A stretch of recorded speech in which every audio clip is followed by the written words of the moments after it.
बघू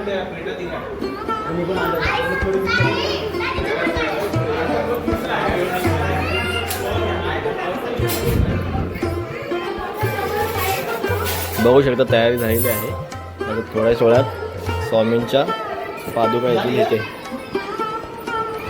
आणि या बाजूला बाहेर बघा असं स्वामींचा फोटो काढलेला चित्र.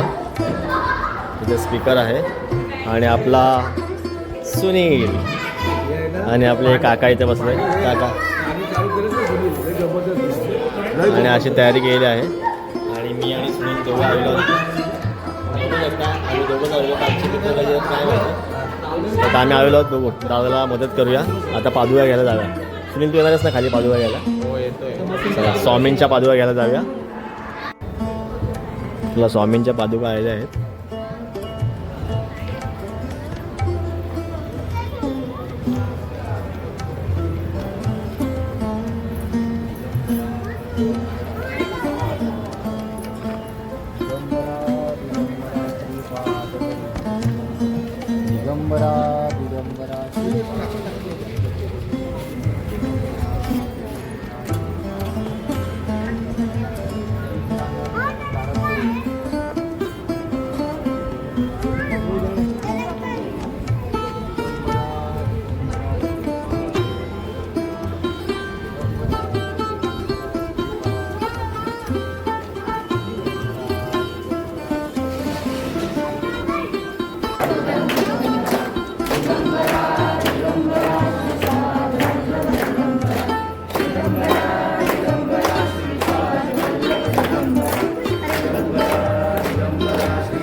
महाराजांचा अभिषेक आपण प्रत्येकाकडनं करू. म्हणजे हे दोन बसले त्यांच्याचकडनं नाही, तुमच्या सगळ्यांकडनं छोटासा नियम राहील. तुम्हाला पायावर पाणी घ्यायचं, त्यांचं पाणीच संपवून टाका. ते 24 तास पाणी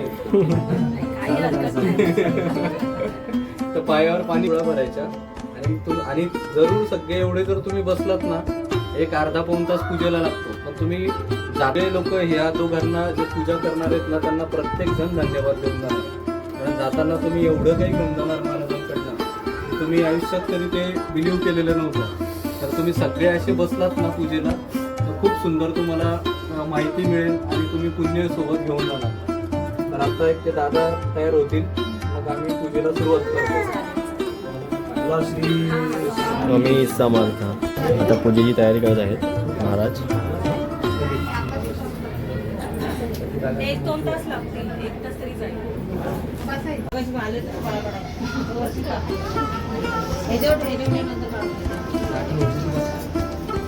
अजून तुम्हाला काय पाहिजे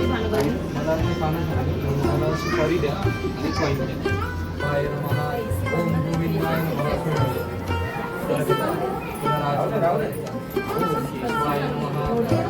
नारायणाय नमः, माधवाय नमः, गोविंदाय नमः.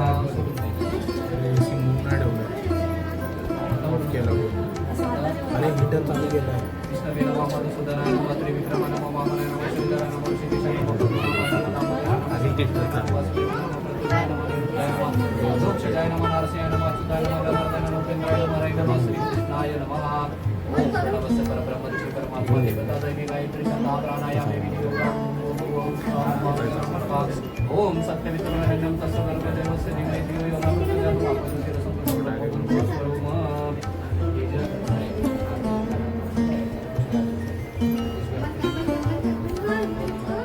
श्री महागणाधिपती नमः इष्टदेवताभ्यो नमः श्री सरस्वती नमः कुलदेवताभ्यो नमः ग्रामदेवताभ्यो नमः स्थानदेवताभ्यो नमः वास्तुदेवताभ्यो नमः मातृपितृभ्यां नमः श्री लक्ष्मीनारायणाभ्यां नमः आदित्य नमः आदिदेवताभ्यो नमः सर्वेभ्यो देवेभ्यो नमः सर्वेभ्यो ब्राह्मणेभ्यो नमो नमः प्रारब्धकार्ये निर्विघ्नमस्तु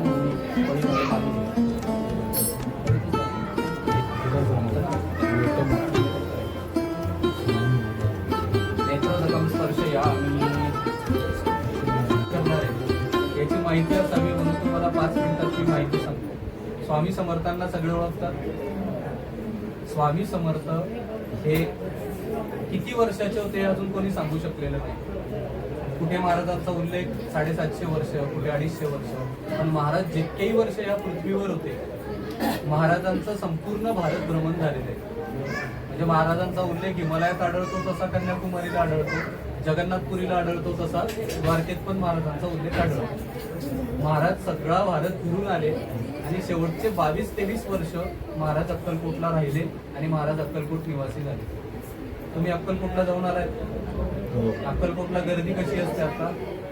तशीच थोडीफार गर्दी त्यावेळेला महाराजांजवळ असायची. आणि महाराजांना त्या 22-23 वर्षामध्ये लाखो लोक भेटून गेले. पण त्यातनं फक्त 8 शिष्य महाराजांचे तयार झाले आणि त्या 8 शिष्यांनी महाराजांचं नाव, महाराजांचं कार्य आणि महाराजांची शक्ती त्याचा प्रचार प्रसार केला. आणि त्यामुळे आपल्याला कळालं की हे अक्कलकोट स्वामी समर्थ. त्यातले श्रीकृष्ण सरस्वती म्हणून महाराजांचे एक शिष्य होते. महाराजांचे जे शिष्य होते ते जसे जसे सगळे शिष्य आपल्या ज्या ज्या एरियामध्ये जात होते तसे कृष्ण सरस्वती स्वामींना भेटायला गेले. स्वामींना जेव्हा ते भेटले तेव्हा तुम्ही महाराजांचं काही बघितलं असेल किंवा सिरियल बघितली असेल, मूवी बघितला असेल, तर महाराज किती विचित्र आणि विक्षिप्त वागायचे. ज्या दिवशी कृष्ण सरस्वती येणार, महाराज सगळ्यांना सांगायचे, आज माझा कृष्ण येणार, आज माझा कृष्ण येणार, आज माझा कृष्ण येणार. आणि ज्या वेळेला कृष्ण सरस्वती तिथे पोहोचले, महाराजांनी त्यांचा हात पकडला आणि त्यांना जंगलात घेऊन गेले. 2 दिवस महाराज आलेच नाही. ज्यावेळेस महाराज त्यांना घेऊन आले, तुमच्या माझ्यासारखा स्वामी भक्त तिथं समोर होता. महाराज म्हणाले, चुरमा लाडूचा प्रसाद केला, कृष्णगीवर बसून खाऊ घातला आणि त्यांना ऐकलं, तू आता कार्यासाठी कोल्हापूरकडे निघ. जसे कृष्ण सरस्वती कोल्हापूरकडे गेले, तुम्ही कोल्हापूरचं अंबाबाईचं देऊळ माहिती असेल तर त्याच्याजवळ कुंभार गल्ली आहे. कुंभार गल्लीत ताराबाई शिर्के नावाच्या एक वेश्या राहत होते. त्यांचा नियम असा होता, त्या दर पौर्णिमेला औदुंबरवाडीला जायच्या आणि दत्त महाराजांवर अभिषेक करायचा. दुसऱ्या दिवशी सकाळी घरी यायच्या. आणि त्यांना पोटदुखीमुळे जाणं शक्यच होत नव्हतं. तर त्या महाराजांना म्हणाल्या, महाराज आता मी जाऊ शकत नाही. महाराज स्वप्नात गेले, म्हणाले, आता तू नाही येऊ शकत तर मीच तुझ्या घरी येतो. आणि कृष्ण सरस्वती त्यांच्या घरात गेले आणि महाराज तिथेच समाधिस्थ झाले. आजही ते स्थान वैराग्यमठी म्हणून प्रसिद्ध आहे. कृष्ण सरस्वतींचे शिष्य नामदेव महाराज झाले. नामदेव महाराज एवढे भाग्यवान, त्यांच्या मांडीवर कृष्ण सरस्वतींनी शेवटचा श्वास घेतला. म्हणजे गुरूंच्या मांडीवर बसून ज्ञान घेतलं, शिष्याच्या मांडीवर श्वास सोडला. नामदेव महाराजांचे शिष्य नाना परांजपे, नाना परांजपेंचे शिष्य नाना परांजपेंचे शिष्य माझे सद्गुरू. माझे सद्गुरू 2011ला त्यांनी ठरवलं की अशा 11 पादुका मी वाटप करणार. आणि 11 पादुका वाटप जेव्हा होणार त्यावेळेला त्या पादुका घ्यायला 100 लोकांची रांग होती. आता त्या पादुका आहे तो काही प्रसाद नाही, प्रत्येकाला थोडा थोडा दिला. म्हणून ते म्हणाले की मी आता परीक्षा घेतो. आणि त्यांनी सांगितलं, जो मला आता रोकडा 11,000 रुपये ठेवेल त्याला मी या पादुका देईन. त्यांनी असं म्हटलं, सगळी गर्दी गायब झाली. त्या गायब होणाऱ्या गर्दीत मी एक होतो, कारण 11,000 2011ला फार मोठी रक्कम होती. आणि त्यांनी त्या प्रसाद म्हणून अक्षरशः देऊन टाकल्या आणि मला म्हणाल्या, तू घालवलंस, तू घ्यायला पाहिजे होत्या. ती खंत माझ्या मनाला लागली की माझ्या सद्गुरू मी सांगितलं की तू कॅपेबल असताना मी ते घालवलं. आजच्या 4 वर्षापूर्वी माझ्या सद्गुरूंनी संन्यास घेतला. संन्यास ते इतके कडक पाळतायत की त्यांच्यासारखा संन्यास आत्ता तरी भारतात कोणी पाळत नसेल. त्यांचं वय आता 73 आहे. तुम्ही त्यांना पातेलं वर जरी दिलं तरी ते तळ हातावर बसेल इतकंच खातात. असं त्यांचं 4 वर्ष सगळं संन्यास पाळतायत. त्यांच्या कृपेने माझी अंबरनाथ MIDCला स्वतःची कंपनी आहे. आम्ही काही कार्यक्रमांनिमित्त त्यांना महाराष्ट्रात बोलवत असतो. त्यांनी 4 वर्षात मोजून 5 ते 7 वेळा महाराष्ट्रात आले. असेच 12 एप्रिल 2025ला ते आमचे गुरुस्थान आहे बदलापूर वांगीच्या मध्ये, तिथे आले असताना मी त्यांच्या दर्शनाला गेलो. 12 एप्रिल 2025 संध्याकाळची वेळ असताना मला ते म्हणाले, खूप वर्ष मनात खंत आहे ना, हे घे स्वामींच्या पादुका, आजपासून महाराज तुझ्या घरी 24 तास ह्या पादुका आहे. मला सांगायचं तात्पर्य हे की जेव्हा मुलाचं मुलीचं आपण लग्न करतो तेव्हा आपण त्यांचं घराणं बघतो. घराणं चांगलं असेल तर आपण म्हणतो लोक घरंदाज आहेत. तसं एका गुरुला, एका शिष्याला त्याची गुरु परंपरा हे त्याचं घराणं असतं. कारण मुठसूट कोणी पादुका घ्याव्या आणि फिरवाव्या इतके स्वामी सोपे नाही, म्हणून त्याला परंपरा लागते. आणि ती परंपरा मी तुम्हाला सगळं सांगितलं. मला त्या पादुका जेव्हा दिल्या गेल्या तेव्हा काही नियम सांगितले गेले. त्यातला पहिला नियम असा होता, ह्या पादुका घरी घेऊन गेलास, स्वतः पूजा करत बसलात, महाराज घरात थांबतील, तुम्हाला सगळ्यांना घराच्या बाहेर हाकलतील. त्यामुळे महाराजांना भक्तांच्या घरी न्यायची जबाबदारी तुझी. आता मला मोठा प्रश्न पडला की आपल्या ओळखीत 50-60 लोक, त्यात देवाला मानणारे 20-25 आणि स्वामींना ओळखणारे 10-15, तर मी कसं इथपर्यंत पोहोचणार? पण आजच्या 15-20 मिनिटापूर्वी आपण आयुष्यात एकमेकांना कधी बघितलं नव्हतं. पण महाराजांची लीला इतकी जबरदस्त आहे.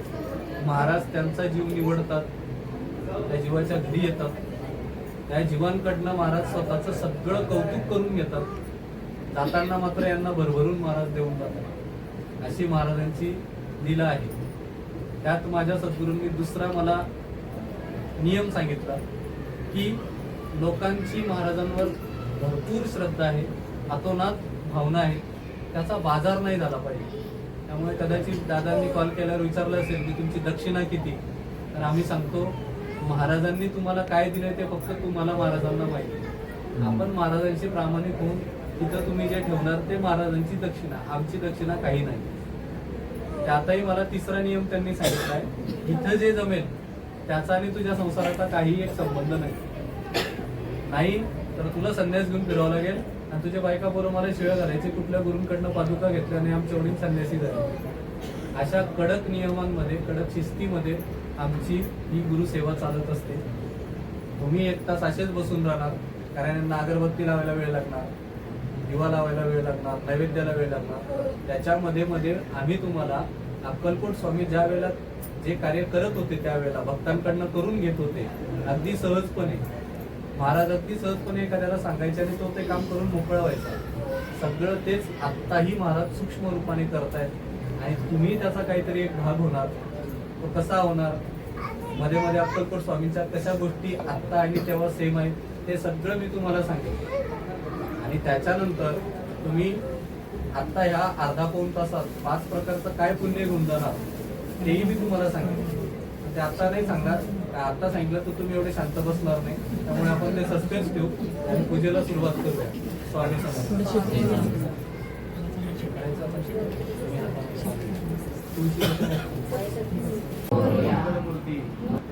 आमचे मित्र बघा व्हिडिओ कॉलवरती आहेत. आवरण करून जसं मला अशा पादुका ठेवल्या त्यांनी उचलून घ्या. मला म्हणाले की चांदीचं आवरण करायचं नाही, चांदीचं आवरण महाराज सगळ्यांकडनं करून घेतो. आणि आता तर सांगितलं की चांदीचं आवरणच करायचं नाही, कारण ह्या 1-2 वर्षात चांदी आणि सोनं आपल्याला लाभदायक नाही म्हणत. असं त्यांनी मला 2025ला सांगितलं. आणि आता परिस्थिती अशी आहे की खरंच आपल्याला सोनं चांदी लाभदायक नाही, काही इतके भाव वाटले. म्हणून त्यांची ती पूर्व योजना होती. आता आपल्याला चांदीचं आवरण नसल्यामुळे आपल्याला कोरडे अभिषेक करायला लागेल. पाणी जिथं लागेल तिथे मी तुम्हाला दुर्वा देऊन फक्त शिंपडायचं, तिथं पाण्याचं संपूर्ण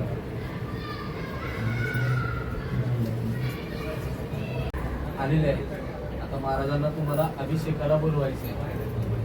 मी मला हे तर लावून देणार. तुम्ही महाराजांना सांगायचं, महाराज माझ्या बुद्धीनुसार मी पूजा करतोय, तर माझ्यासाठी तुम्ही अभिषेकाला यावं. असं मी बदलापूरला एका घरी सांगतोय. तरुण मुलगा बसलेला होता सिंगल, कारण हे फुल घे, महाराजांना सांग की माझ्यासाठी अभिषेकाला यावं. मी असं म्हणतोय, मनात तो काय म्हणतोय की असं काही नसतं, हे गुरुजी लोक सांगतात आपण फक्त प्रोसिजर म्हणून व्हायचं असतं. आणि शेजारी महाराजांची एवढी मोठी मूर्ती होती आणि त्या मूर्तीवर मुकुट होता. 2 तास ते मुकुट कसं असतं, मी कसे वासाचं रचून ठेवलंय तसं त्यांच्या घरी रचून ठेवलंय.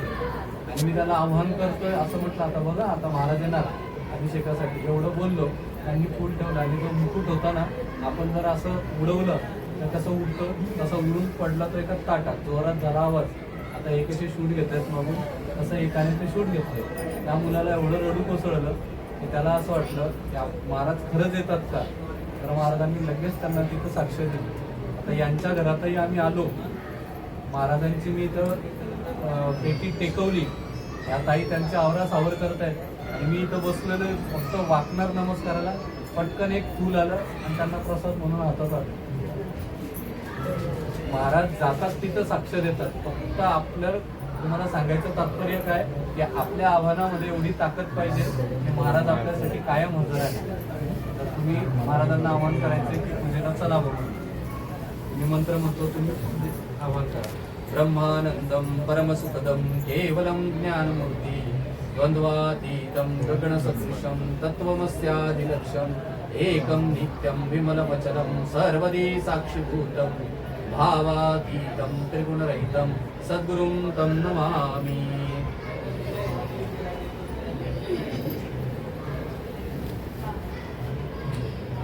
ही कशी कॅरी आहे सगळं त्या दादांकडे दादा तुम्ही ते सगळं काढून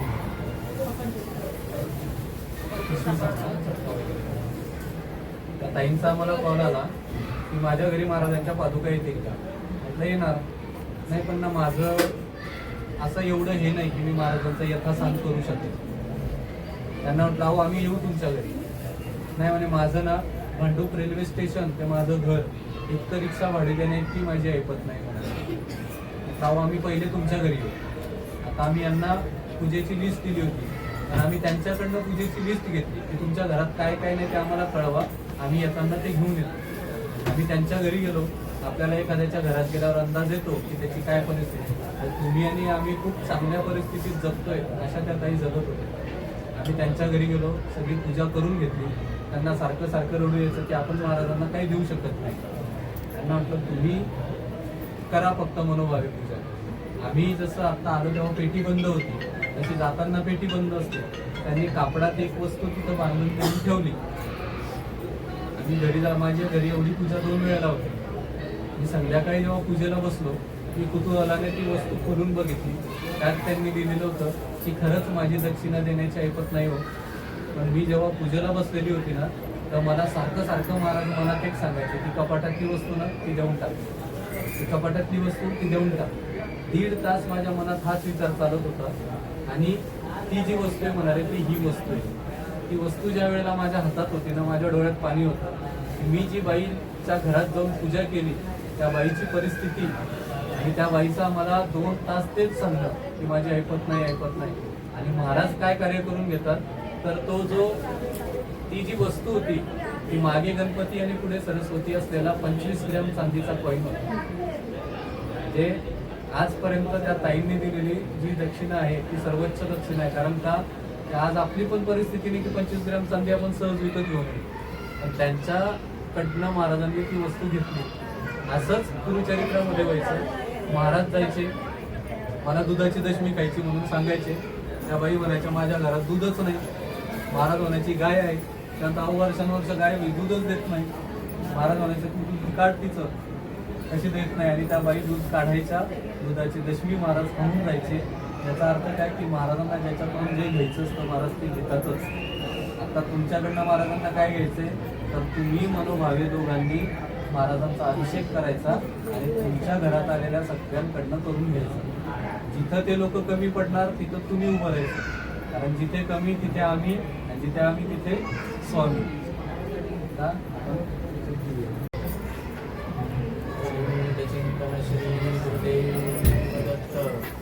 स्वामी समर्थ महाराज की जय. जगदंबोदयोस्तु. श्री गुरुपादुकाभ्यो नमः. आभानार्थे अक्षतां समर्पयामि. श्री गुरुपादुकाभ्यो नमः. आसनार्थे अक्षतां समर्पयामी. आता ते पंचामृत येतात, तुम्ही अभिषेक करतात. अभिषेक करून झाल्यानंतर तुम्हाला वेगळे अनुभव येतात, यांना वेगळे अनुभव येतात. मग तुम्ही सगळे लोक आम्हाला जेव्हा अनुभव पाठवतात ना, आम्हालाच असं वाटतं की काय लोकांना अनुभव येतात महाराज. आता तुम्ही कॉईनचा अभिषेक करणार, ड्रायफ्रूटचा अभिषेक करणार, ठीक आहे. मी त्याचंही तुम्हाला महत्व सांगितलं की कसं कसं असणार. अजून काय गोष्ट बस बस काय नाही काय नाही काय नाही काहीच नाही. श्री गुरुपादुकाभ्यो नमः. पयस्नानं समर्पयामि. कथंते शुद्धोदकस्नानं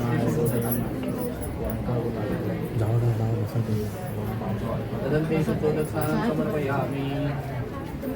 दधी स्नानं समर्पयामि. दधी स्नानं समर्पयामि.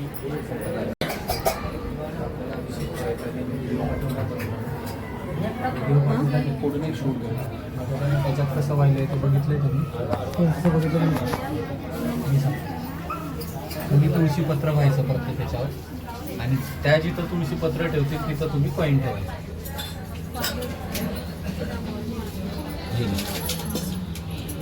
तुमचं तुळशी पत्र कुठे येत का म्हणजे कसं बॉर्डर तुम्ही चालू सुरुवात केली हे असं असं असं ठेवत जायचं, असं करायचं, पुन्हा असं ठेवत जायचं, मध्ये लावायचं. हां, ह्याची सुरुवात करायची आपण. कॉईन कोणी कोणी आणलेले आहेत? सगळ्यांनी मी माझ्याकडे आहे. कॉईन आणलेले आहेत ना, ठीक आहे. ज्यांनी ज्यांनी आणले त्यांनी पाय धुवून येऊन बसून राहा. आता तोपर्यंत मी यांच्याकडनं अभिषेक करून घेतो. तुम्ही म्हणजे लगेच यांचा झाला की तुम्ही थोड्या वेळ उठा, बाकीचे पटापट करतील. आता आपण जे म्हणणार आहे, जे आता आपण म्हणणार आहे जे अष्टक, ते म्हणताना तुम्ही पटापट पटापट स्पीडने व्हायचं. हे जे अष्टक आहे तुम्ही 16 वेळा महाराजांना सांगणार आहे की महाराज तुम्ही श्रीपाद वल्लभ आहेत, तुम्ही नृसिंह सरस्वती आहेत, तुम्ही स्वामी समर्थ आहेत, मी जीवनामध्ये अशा अशा याच्यातनं जातोय तरी महाराज मी तुम्हाला शरण आलेलो आहे, असं तुम्ही 16 वेळा महाराजांना सांगणार. आणि 17व्या वेळेस महाराज काय म्हणणार, तू माझा भक्त आहे, मी तुझं रक्षण करायला आलेलो. ब्रह्मांड नायक घटित घटना तव शरणं, भक्तोद्धारा तव शरणं, भक्त रक्षका तव शरणं, भक्तानुग्रह भक्त प्रिया पतितोद्धारा तव शरणं, पतितोद्धारा तव शरणं, पतितोद्धारा तव शरणं. असं घ्या. महाराज की जय. अवधूत श्री गुरुदेव दत्त. गोपाल कृष्ण भगवान की जय. जगदंबोदयोस्तु.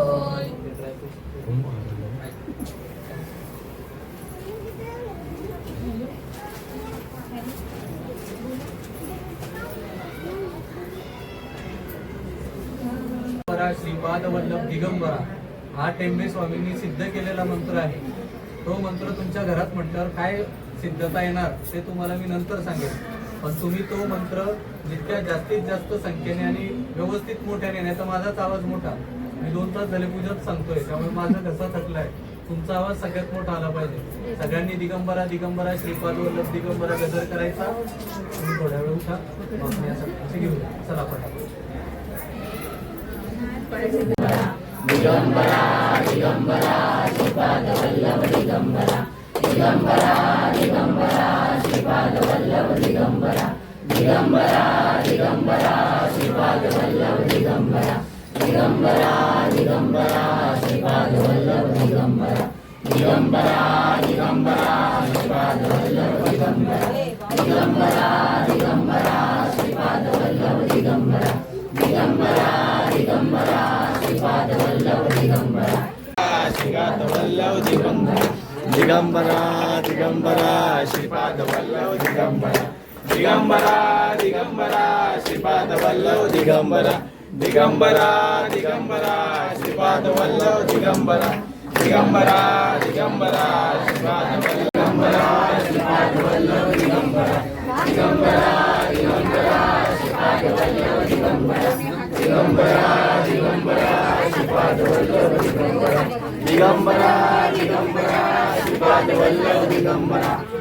दिगंबरा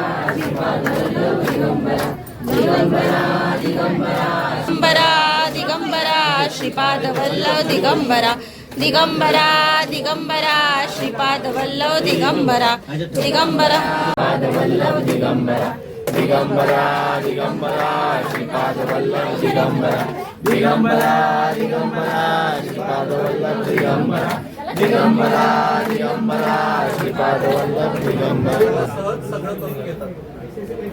आता तुम्ही जे अभिषेक केले त्यात तुम्ही 3 अभिषेक सुरुवातीला केले.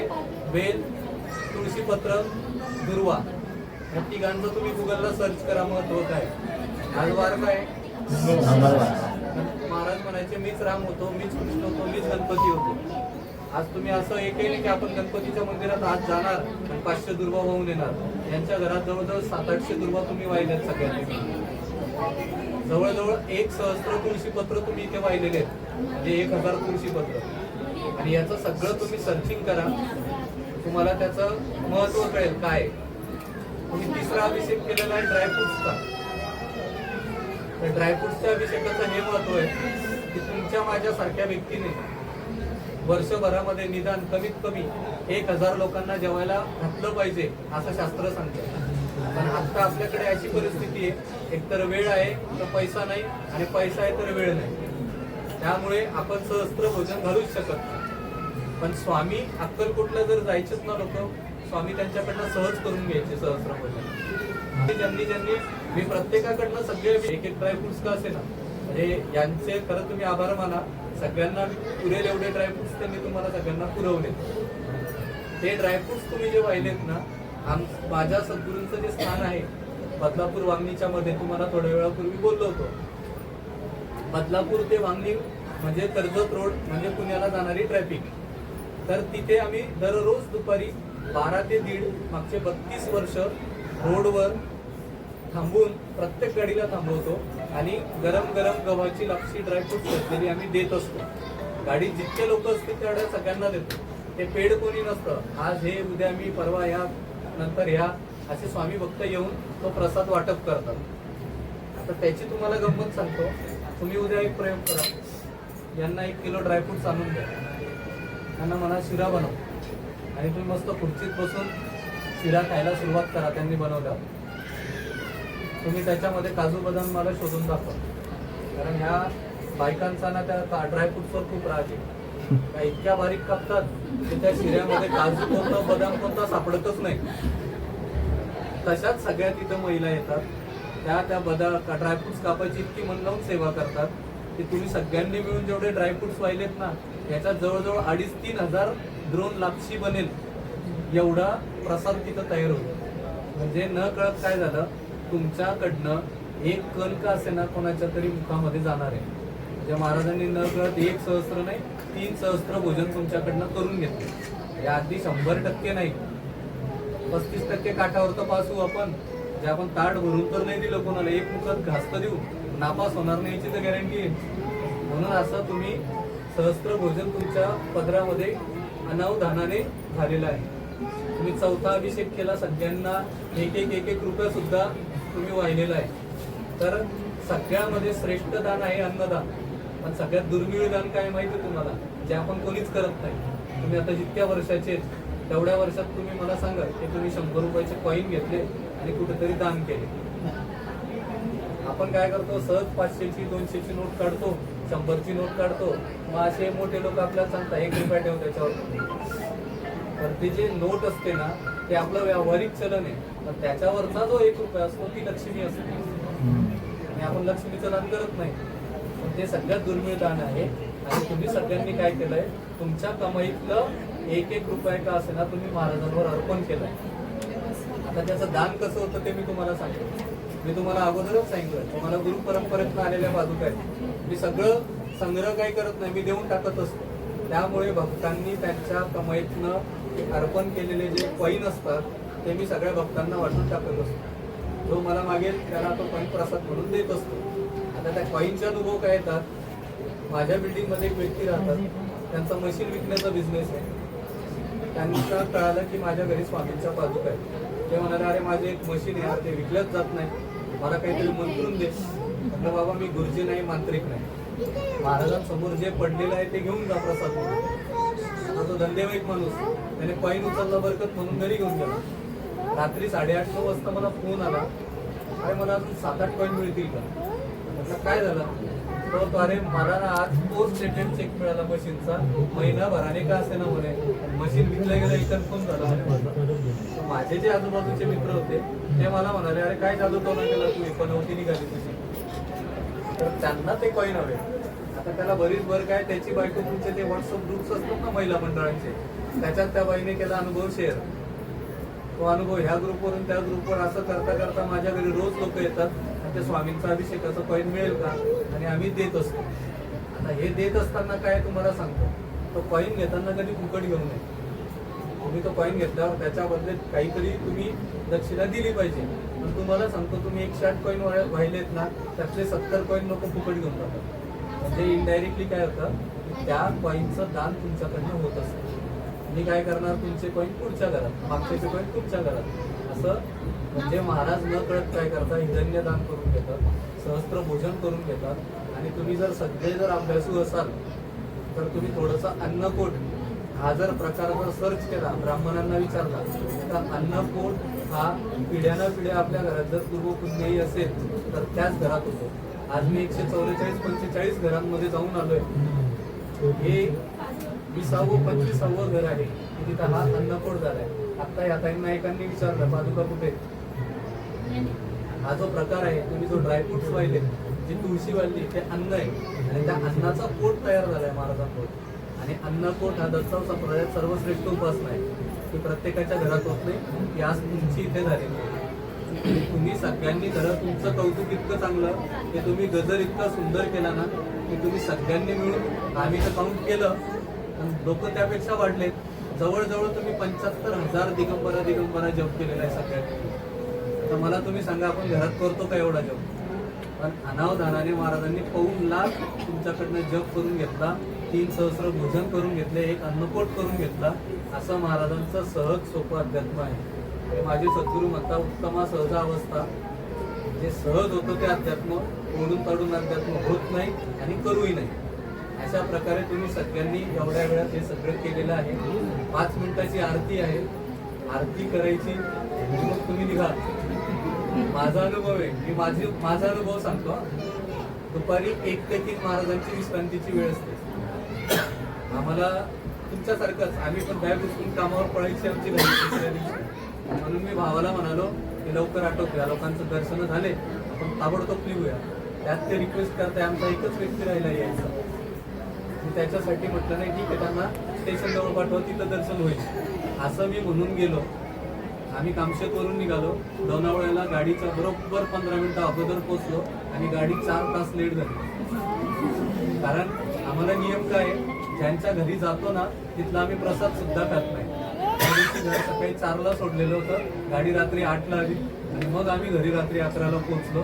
असं महाराज म्हणतो, तू निघतोय काय? थांब, मी आहे बसले. म्हणून तुम्हाला म्हटलं 5 मिनिटं थांबा, 5 मिनिटामध्ये आरती होईल, तुम्ही दर्शन घ्या. आता फक्त अभिषेक केलाय, तुम्ही दर्शन घ्या आणि मग निघा. तुम्ही हे सगळं काढा कशात. चंदनम समर्पयामि, श्री गुरुपादुकाभ्यो नमः, हरिद्रा कुंकुम समर्पयामि. आता तुम्ही चाफा आणि जे काय अन्न असेल ते आता महाराजांना सजवा. दोघांपैकी पण चांगलं सजवेल.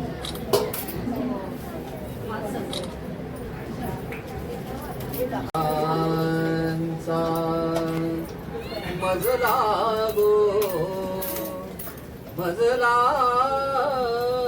गो, मजला गो, मजला गो, ध्यास गुरूंचा मी दास तुझ्या चरणांचा, मी दास तुझ्या चरणांचा.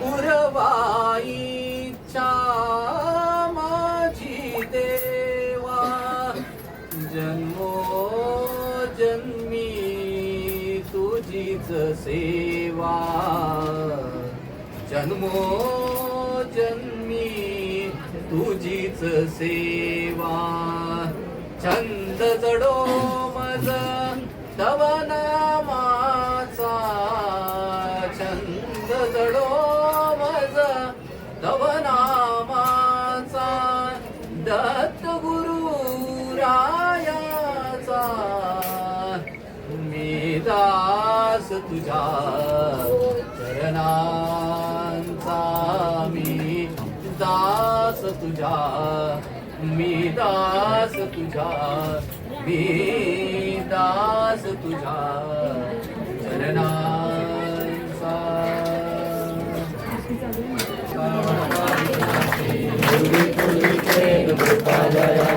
सर्वांगी सुंदर उठेंदुराची कंठी जळके माळ मुक्ता फळांची जय देव जय मंगल मूर्ती ओ श्री मंगल मूर्ती दर्शन मात्रे मन कामना पूर्ती जय देव जय चंद्राची ओढी कुमकुम केशरा हिरे जडित मुकुट शोभतो बरा रुद्रदेव कोरे चरणी गागरिया जय देव जय देव स्वामी राजा कोटी आदित्य तेजा ओ गुरु माय बाप प्रभो जानुभूजा भारती स्वामी राजा पूर्ण ब्रह्म नारायण देव स्वामी समर्थ कलियुगी अकल कोटी आले वैकुंठ भारती स्वामी राजा अखंड प्रेमळा हो नामी जानी दयाळा सुमंत सरस्वती माता बाळा स्वामी राजा कोटी आदित्य तेजा तू गुरु माय बाप प्रभो अजानुभूजा आरती स्वामी राजा चरणं पुराण पायिन तुझे त्वमेव लिंगनानंद पूजन भावे वालिन मने नमः त्वमेव माता पिता त्वमेव बन्धु सखा त्वमेव विद्या त्वमेव सर्वं देव कायेन वाचा महेन्द्रेण वा विचारणा वा कृतिसवा वा करोमि यज्ञं सकलं परस्मै नारायणादि समर्पयामि अजं केशवं नारायणं कृष्णं वसुदेव श्रीराम माधव गोपिका वल्लभं जानकी नायकं हरे राम राम राम हरे हरे हरे कृष्ण कृष्ण कृष्ण हरे हरे हरे राम राम राम हरे हरे हरे कृष्ण कृष्ण कृष्ण हरे हरे नाही तुम्ही बसून कोणाच्या तरी हातात द्या आरती. यज्ञेन यज्ञ मैजांत देवास्तानि धर्माणि वचमान्यासनं देहरागं महिमान सचन्ते प्रपूर्वे स्वाध्याय सन्ति देवाः ओम राजाधिराज नमो वयं वै श्रवणाय कुर्महे तमे कामान काम कामाय मह्यं कामेश्वर वै श्रवणं ददातु तुभे स्वस्ति साम्राज्यं भोज्यं स्वराज्यं वैराज्यं पारमेण्यं राज्यं महाराज मी तुम्हाला अभिषेकाच्या कॉईनचं महत्व सांगितलं हे कॉईन तुम्हाला दिले हे कॉईन काय करायचे हा तुम्हाला आता प्रश्न असेल ह्या कॉईनचं महत्व मी तुम्हाला थोड्या वेळापूर्वी सांगितलं हा कॉईन हे जसे लोक आलेले तुमच्या घरी तसे ठाण्यामध्ये एक व्यक्ती माझ्याकडे आले तुम्ही जसे आले ना म्हणाले मला कॉईन मिळेल का म्हटलं जरूर मिळणार ते म्हणे मला माझ्या भाचीसाठी हवं आहे म्हटलं देणार भाचीसाठी ते कॉईन घेऊन गेले पुन्हा 1 महिन्याने आम्हाला ते असेच एकाच्या घरी भेटले म्हणाले ओळखलं का आता ओळखलं ते म्हणाले मागच्या वेळेस मी तुमच्याकडनं भाचीसाठी कॉईन घेऊन गेलो माझी भाची MBA झालेली आहे 2 वर्ष तिच्या तोंडापर्यंत घास यायचा निघून जायचा तर आम्ही ठरवलं होतं कॉईन जर घेतला आणि माझ्या भाचीचं जर काम झालं तर आम्ही महाराजांना बोलू आणि तुम्ही आत्ता जिथं उभे आहेत म्हणाले ते माझ्या भाचीचं घर आहे तिच्या सगळ्या मैत्रिणी 2 वर्ष जॉबला लागलेल्या होत्या ती सगळ्याच मागे होती आणि आता याची जोडी असते माझ्याकडे त्याच्यामध्ये लोक 50 रुपये 100 रुपये जास्तीत जास्त 500 रुपये टाकत असतात त्यांनी 6000 रुपये टाकले आता ही ठळक गोष्ट लक्षात राहणार आहे तर ते म्हणाले आम्ही ठरवलं होतं माझ्या भाचीला जी सुरुवातीला जो पगार मिळेल त्याचा 10% आम्ही महाराजांना देणार तर त्यांना 60,000 रुपयाचा तिला म्हणजे 2 वर्ष घरी बसून तिच्या मैत्रिणीने एवढं पॅकेज तिला मिळालं असे वेगवेगळे अनुभव येतात तर हे कॉईन जे आहे तुम्ही पर्समध्ये ठेवू शकतात पाकिटात ठेवू शकतात तिजोरीत ठेवू शकतात देवाऱ्यात ठेवू शकतात खर्च करू नका. एका बटव्यामध्ये किंवा ती प्रसादाची पिशवी असते ना सिंपली, तिच्यात ठेवा. लक्ष्मी पूजनाला आठवणीने त्याची पूजा करा. आता ह्या सगळ्या महिला विचारतील की जर आम्ही तो कॉईन घेतला, पर्समध्ये ठेवला आणि आम्हाला अडचण आली तर आम्ही बाहेर असू त्यावेळेला, आहे तसाच ठेवायचा. घरी आल्यावर कोणाला तरी सांगायचं आणि तो कॉईन देवाला ठेवून द्यायचा. 5व्या दिवशी पुन्हा पर्समध्ये ठेवायचा आणि पर्स ज्यांना कॉईन लागेल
थांबा, असेच थांबा, हलू नका.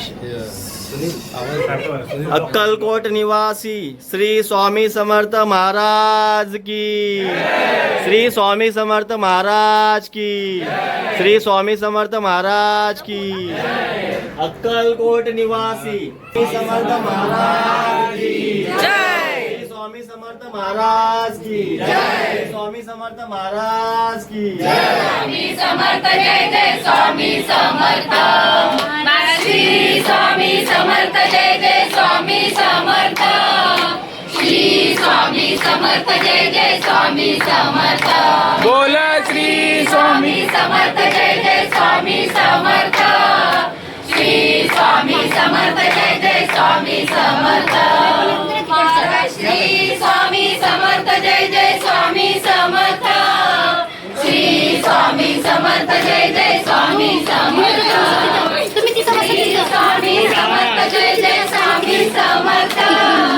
श्री स्वामी समर्थ जय जय स्वामी समर्थ.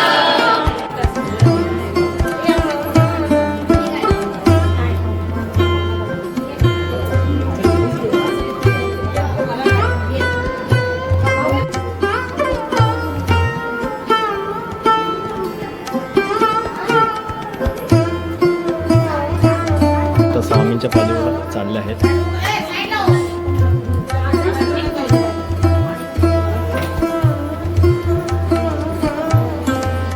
चला तर मित्रांनो, ही व्हिडिओ मी इथेच थांबवतो. ही व्हिडिओ कशी वाटली नक्की कमेंट करा. व्हिडिओ आवडली लाईक करा, शेअर करा आणि आपल्या चॅनलला सबस्क्राईब करायला विसरू नका. भेटूया अशाच नवीन व्हिडिओमध्ये. तोपर्यंत टाटा.